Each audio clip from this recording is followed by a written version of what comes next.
ವಿವಿಧ ಬೇಡಿಕೆ ಈಡೇರಿಕೆಗಾಗಿ ಲೋಕಸಭೆ ಚುನಾವಣೆ ಬಹಿಷ್ಕಾರದ ಪೂರ್ವಭಾವಿ ಸಭೆ. ಗದಗ ಇಲ್ಲಿಯ ಸಮೀಪದ ತಿಮ್ಮಾಪುರ ಗ್ರಾಮದ ಶ್ರೀ ಕರಿಯಮ್ಮ ದೇವಿ ಸಮುದಾಯ ಭವನದಲ್ಲಿ ಗ್ರಾಮದ ವಿವಿಧ ಬೇಡಿಕೆಗಳ ಈಡೇರಿಕೆಗಾಗಿ ಲೋಕಸಭಾ ಚುನಾವಣೆ ಬಹಿಷ್ಕಾರ ಮಾಡುವ ಕುರಿತು ಪೂರ್ವಭಾವಿ ಸಭೆಯನ್ನು ಕರ್ನಾಟಕ ರಾಜ್ಯ ರೈತ ಸಂಘದ ಗ್ರಾಮ ಘಟಕ ಹಾಗೂ ಗ್ರಾಮ ಪಂಚಾಯಿತಿ ಅಧ್ಯಕ್ಷರು ಹಾಗೂ ಉಪಾಧ್ಯಕ್ಷರು ಮತ್ತು ಸದಸ್ಯರು ಜಂಟಿಯಾಗಿ ಸಭೆ ನಡೆಸಿದರು. ತಿಮ್ಮಾಪುರ ಗ್ರಾಮದಲ್ಲಿ ಅನೇಕ ವರ್ಷಗಳಿಂದ ನೆನೆಗುದಿಗೆ ಬಿದ್ದಿರುವ ಕಾಮಗಾರಿಗಳಾದ ತಿಮ್ಮಾಪುರ ಗ್ರಾಮದಿಂದ ಕೋಟಂಚಿ ಗ್ರಾಮಕ್ಕೆ ಸಂಪರ್ಕ ಕಲ್ಪಿಸುವ ರಸ್ತೆ ಡಾಂಬರೀಕರಣ ಹಾಗೂ ಕಾಣೆಹಳ್ಳಕ್ಕೆ ಮೇಲು ಸೇತುವೆ ನಿರ್ಮಾಣ ಮಾಡುವುದು, ತಿಮ್ಮಾಪುರ ಗ್ರಾಮದಿಂದ ಸೋಂಪುರ ಗ್ರಾಮಕ್ಕೆ ಸಂಪರ್ಕ ಕಲ್ಪಿಸುವ ರಸ್ತೆ ಡಾಂಬರೀಕರಣ, ಪ್ರಾಥಮಿಕ ಆರೋಗ್ಯ ಕೇಂದ್ರ ನಿರ್ಮಾಣ ಮಾಡುವುದು, ನೂತನ ರಾಷ್ಟ್ರೀಕೃತ ಬ್ಯಾಂಕ್ ಶಾಖೆ ತೆರೆಯುವುದು, ಕುಡಿಯುವ ನೀರಿನ ಯೋಜನೆಯಾದ GGM ಕಾಮಗಾರಿಯಿಂದ ಒಡೆದು ಹಾಕಿದ ರಸ್ತೆ ದುರಸ್ತಿ ಮಾಡಿ ನೀರು ಪೂರೈಕೆ ಮಾಡುವುದು, ಮಹಿಳೆಯರಿಗೆ ಸಾರ್ವಜನಿಕ ಶೌಚಾಲಯ ನಿರ್ಮಾಣ ಮಾಡುವುದು, ಹೊರ್ಲಾಪುರ ಹಾಗೂ ಹಳ್ಳಿಗುಡಿ ರಸ್ತೆ ಡಾಂಬರೀಕರಣ ಮಾಡುವುದು, ರೈತರು ತಮ್ಮ ಜಮೀನುಗಳಿಗೆ ಹೋಗುವ ದಾರಿಯನ್ನು ದುರಸ್ತಿ ಮಾಡುವುದು, MS ಆಯಿಲ್ ಬಾರ್ ಬೇರೆ ಕಡೆ ಸ್ಥಳಾಂತರ ಮಾಡುವ ಕುರಿತು ಹಾಗೂ ಚುನಾವಣಾ ಬಹಿಷ್ಕಾರದ ಬ್ಯಾನರನ್ನು ಹಾಕಿ ಯಾವುದೇ ರಾಜಕಾರಣಿಗಳಿಗೆ ಪ್ರವೇಶ ಇಲ್ಲ ಎಂದು ದಿನಾಂಕ 27/3/2024 ಬುಧವಾರ ಗ್ರಾಮದ ಬಸ್ ನಿಲ್ದಾಣದ ಬಳಿ ರಸ್ತೆ ತಡೆದು ಪ್ರತಿಭಟನೆ ನಡೆಸಲು ಸಭೆಯಲ್ಲಿ ಒಮ್ಮತದ ನಿರ್ಣಯಗಳನ್ನು ತೆಗೆದುಕೊಳ್ಳಲಾಯಿತು. ಈ ಸಭೆಯ ಅಧ್ಯಕ್ಷತೆಯನ್ನು ರೈತ ಸಂಘದ ಗ್ರಾಮ ಘಟಕದ ಅಧ್ಯಕ್ಷ ಹುಚ್ಚಿರಪ್ಪ ಜೋಗಿನ್ ವಹಿಸಿದರು. ಈ ಸಂದರ್ಭದಲ್ಲಿ ರೈತ ಸಂಘದ ಗದಗ ಜಿಲ್ಲಾ ಅಧ್ಯಕ್ಷ ಯಲ್ಲಪ್ಪ ಎಚ್ ಬಾಬರಿ, ಗ್ರಾಮ ಪಂಚಾಯಿತಿ ಮಾಜಿ ಅಧ್ಯಕ್ಷ ನೀಲಪ್ಪ ಗಾಜಿ, ಶರಣಪ್ಪ ಜೋಗಿನ್, ಮಹೇಶ್ ಗಾಜಿ, ಬಾಳಪ್ಪ ಗಂಗ್ರಾವತರ್, ಮಲ್ಲಪ್ಪ ಮಳಗೊಂಡರ್, ರಾಮಣ್ಣ ಗಾಣದ್, ಗಿರೀಶ್ ಕುಡ್ಲಾನೂರ್, ರಾಮಪ್ಪ ಹುಚ್ಚಪ್ಪನವರು, ಶಶೀಲ ಕುಂಡಿ, ಯಲ್ಲಪ್ಪ ಶಿಗರಗಡ್ಡಿ, ರಮೇಶ್ ಜೋಗಿನ್, ಭೀಮಪ್ಪ ಕಂಕ್ರಿ, ಸೇಕಪ್ಪ ಜೋಗಿನ್, ಹನುಮಪ್ಪ ಕೊಪ್ಪಳ್, ಮಹಿಳಾ ಸಂಘದ ಸದಸ್ಯರಾದ ಶೀತಾ ಜೋಗಿನ್, ಸಾವಿತ್ರಿ ಕೊಪ್ಪದ್, ಅನಸವ್ವ ಗುಡ್ಲಾನೂರ್, ಹನುಮವ್ವ ತಳವಾರ್, ವಿಜಯಲಕ್ಷ್ಮಿ ಜೋಗಿನ್, ಶಾಂತವ್ವ ಹಳ್ಳಿಕೇರಿ ಇನ್ನೂ ಮುಂತಾದವರು ಹಾಜರಿದ್ದು ಈ ಎಲ್ಲ ಬೇಡಿಕೆಗಳನ್ನು ಹಲವಾರು ಬಾರಿ ಲೋಕಸಭಾ ಸಂಸದರಿಗೆ ಹಾಗೂ ಸಂಬಂಧಪಟ್ಟ ಅಧಿಕಾರಿಗಳಿಗೆ ಮನವಿ ಮಾಡಿದರೂ ಯಾವುದೇ ಪ್ರಯೋಜನವಾಗಿಲ್ಲ.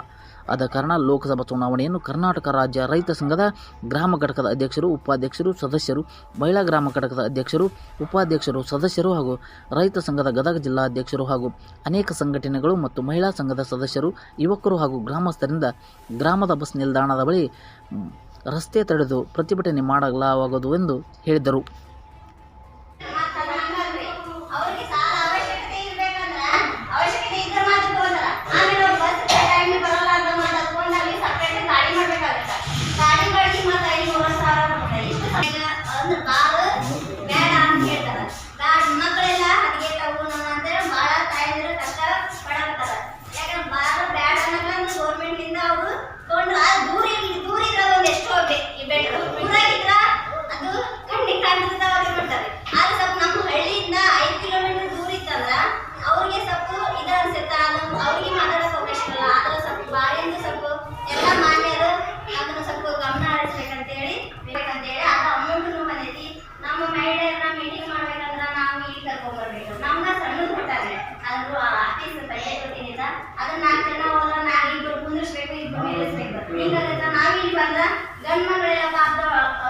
ಈಗ ಅಣ್ಣರು ಎಲ್ಲ ಕುಂದಿರ್ತಾರೆ, ಅವ್ರನ್ನ ಕೃಷಿ ಕಳಿಸ್ಬೇಕಂದ್ರೆ ನಮ್ದು ಅವ್ರನ್ನ ಸ್ವಲ್ಪ ಇದಾಗುತ್ತೆ. ನಮ್ಗೊಂದು ಸಂಜೀವಿನಿ ಆಫೀಸ್ ಕಟ್ಟಿಸ್ಕೊಡ್ಬೇಕು, ಅದೊಂದು ನಮ್ಗೆ ಅಷ್ಟು ಗ್ರ್ಯಾಂಡ್ನಾಗ ಆಗಲ್ಲ, ಅದೊಂದು ನಾವು ವಿನಂತಿ ಕೊಡ್ಬೇಕು.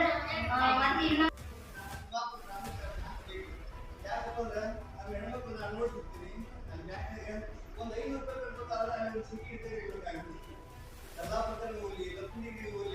ಆಮೇಲೆ ನಮ್ಮಲ್ಲಿ ಪೆನ್ಷನ್ ನೋಡೋದು ಜಾಸ್ತಿ ಇರೋದು.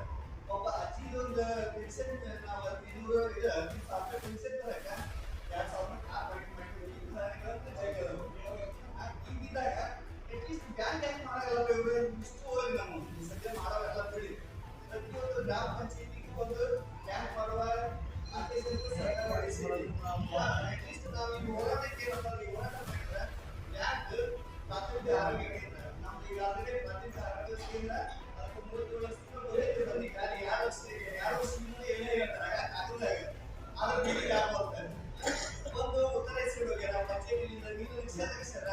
ಅವ್ರು ನಾವು ಕೇಳಿದ್ರೆ ಆ ಕ್ಯಾಂಟೀನ್ ನಮ್ಗೆ ನೀರು ನಿಷೇಧ ಇರ್ತೈತಿ, ಆ ಬೇರೆ ಊರಾಗ ಬೇರೆ ಕೊಡ್ತಾ ಇದ್ದೇನೆ. ಆ ಎಲ್ಲ ಸದಸ್ಯರಿಗೂ ನಮ್ಮ ಎಲ್ಲ ನಮ್ಮ ಮಾತುಕತೆಗಳಿಗೂ ಹಾಗೂ ನಮ್ಮ ಮಹಿಳಾ ಸಂಘದ ಎಲ್ಲ ಸದಸ್ಯರಿಗೂ ಮತ್ತು ಮಹಿಳಾ ಸಂಘದ ಎಲ್ಲ ಅಧ್ಯಕ್ಷರಿಗೂ ಇವತ್ತಿನ ಚುನಾವಣಾ ಬಹಿಷ್ಕಾರದ ಪೂರ್ವಭಾವಿ ಸಭೆಯನ್ನು ನಾವು ನಿನ್ನೆಯಿಂದ ಇದನ್ನ ಮಾಡಬೇಕೆಂದು ಎಲ್ಲ ಕರೆ ನೀಡಿದ್ವಿ. ಆ ಕರೆ ಪ್ರಕಾರ ನಮ್ಮ ಎಲ್ಲ ಗ್ರಾಮಸ್ಥರು ಈ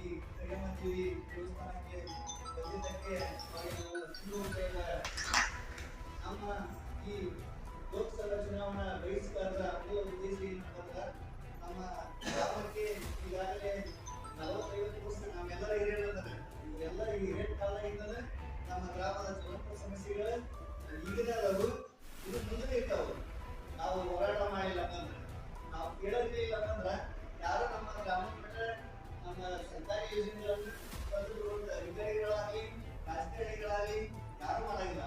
ಯಾಕಪ್ಪ ಅಂದ್ರೆ ಯಾವಾಗ ಒಂದು ಕೂಗಿದ್ರೆ ಏನ್ ದಿಮಾಗ್ತದೆ ಇದೆ ಮಾಡ್ಬೇಕ ನಮ್ಮ ಇಲ್ಲ ನಮ್ಗೆ ಯಾರು ದುಡ್ಡು ಕೊಡಲ್ಲ ಮತ್ತೆ ನಮ್ಮನ್ನ ಕೇಳ್ತಾರೆ ಒಂದು ಇಂಥ ಚುನಾವಣೆಗೆ ನಾವು ಮತ ಹಾಕ್ಬೇಕೆಲ್ಲ ಕರೆಯವು ಅದಕ್ಕೆ ತಪ್ಪಿಲ್ಲ. ನಮ್ಗೆ ಮತ ಹಾಕುವ ಪೂರ್ವದಲ್ಲಿ ನಮ್ಮ ಗ್ರಾಮಕ್ಕೆ ಏನು ಸವಲತ್ತುಗಳು ಬೇಕನ್ನೋದನ್ನ ನಾವು ಮುಂದೆ ಕೇಳಿದ್ರೆ ಈ ವರ್ಷದ ಚುನಾವಣೆಯಲ್ಲಿ ನಾವು ಭಾಗವಹಿಸಬೇಕಾಗುತ್ತೆ. ಇಲ್ಲಾಂದ್ರೆ ನಾವು ಓಟ್ ಹಾಕ್ತೀವಿ, ಅವ್ರ ಗೆದ್ದು ಕೊಡ್ತಾರೆ, ಅವ್ರ ವಿಧಾನಸಭೆ ಕೊಡ್ತಾರೆ, ಅಲ್ಲಿ ಲೋಕಸಭೆ ಕೊಡ್ತಾರೆ. ಈಗ ನಮ್ಮ ಕ್ಷೇತ್ರದಾಗ ಹೆಂಗೆ ಅಂತಂದ್ರ ಈಗ ಲೋಕಸಭೆ ನಿಲ್ಲುವಂತ ಪ್ರತಿನಿಧಿಗಳು ಅದಕ್ಕೆ ಆಯ್ಕೆ ಭೇಟಿ ನೀಡಿ ಮತ ಸಂಖ್ಯೆ ಕೇಳಕ್